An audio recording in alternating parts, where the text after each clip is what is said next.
Le calme avant la tempête. Bienvenue sur la piste de Fiorano, quelques encablures de l'usine Ferrari pour prendre le volant de cette SF90 Stradale avec le pack Assetto Fiorano qui apporte beaucoup d'éléments en carbone, qui allège le portefeuille également de 49 200 € rien que pour le pack. Si après vous décidez de choisir la peinture spéciale, il faut rajouter 25 000 € supplémentaires. Voilà. J'ai déjà eu droit à une petite prise en main ce matin. Devant moi, j'ai Fabrizio qui est le metteur au point et pilote maison qui va m'ouvrir la route sur cette piste de Fiorano. Nous sommes passés en mode qualif. Et vous m'excusez déjà à l'avance si je vous parle assez peu à bord de cet engin de 1000 chevaux avec des mises en vitesse évidemment ahurissantes. Alors techniquement, il n'y a pas grand chose qui change, si ce n'est que la suspension pilotée n'est plus là. Place pour une suspension passive. Je ne cache pas que j'ose à peine regarder le compteur. Les mises en vitesse sont ahurissantes. Le pouvoir directionnel est phénoménal. Ah, pour le coup, c'est vraiment le pilote qui atteint ses limites bien avant que la voiture.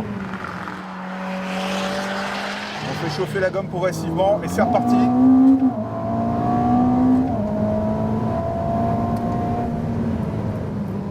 Il faut dire que devant Fabrizio, il n'amuse pas le terrain. Il cherche à s'appliquer un petit peu.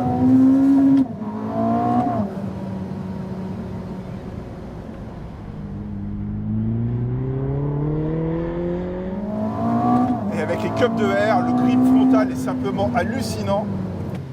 Pour rappel, la SF90 Stradale partage avec la F8 Tributo le V8 3,9 litres qui a été réalisé à 4 litres pour l'occasion, qui développe à lui seul 780 chevaux.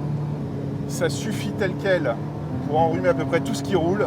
Et évidemment, s'ajoute à ceci toutes les hybridations avec deux moteurs à l'avant qui sont jumelés mais indépendants, et à l'arrière un moteur électrique qui est coincé entre le V8 et la nouvelle boîte de vitesse à 8 rapports.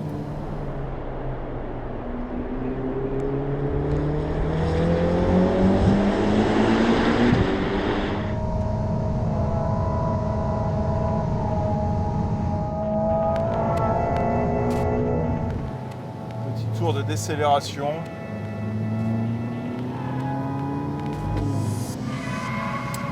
Je ne cache pas quand même que pour moi c'est quand même un tout petit peu un rêve éveillé. C'est la première fois que je suis ici à Fiorano, dans l'antre vraiment Ferrari, avec la maison d'Enzo qui est juste à côté. C'est vraiment assez chouette de vivre ce moment-là à bord de ce qui est, en tout cas pour l'instant, la Ferrari de série la plus puissante et la plus, je dirais, typée circuit performante du catalogue. Bizarrement, quand même, ça se manie, je dirais, comme une F8 Tributo. Mais j'avais une certaine appréhension en me disant comment ça va se passer à bord d'un engin aussi puissant sur une piste quand même un petit peu sélective. Et bien, en fin de compte, il n'en est rien. La voiture se comporte vraiment bien, vraiment facilement. Elle est plutôt prévenante. Et je vous laisse. C'est reparti pour quelques tours. Et je vais me taire, je vais vous laisser profiter de l'expérience.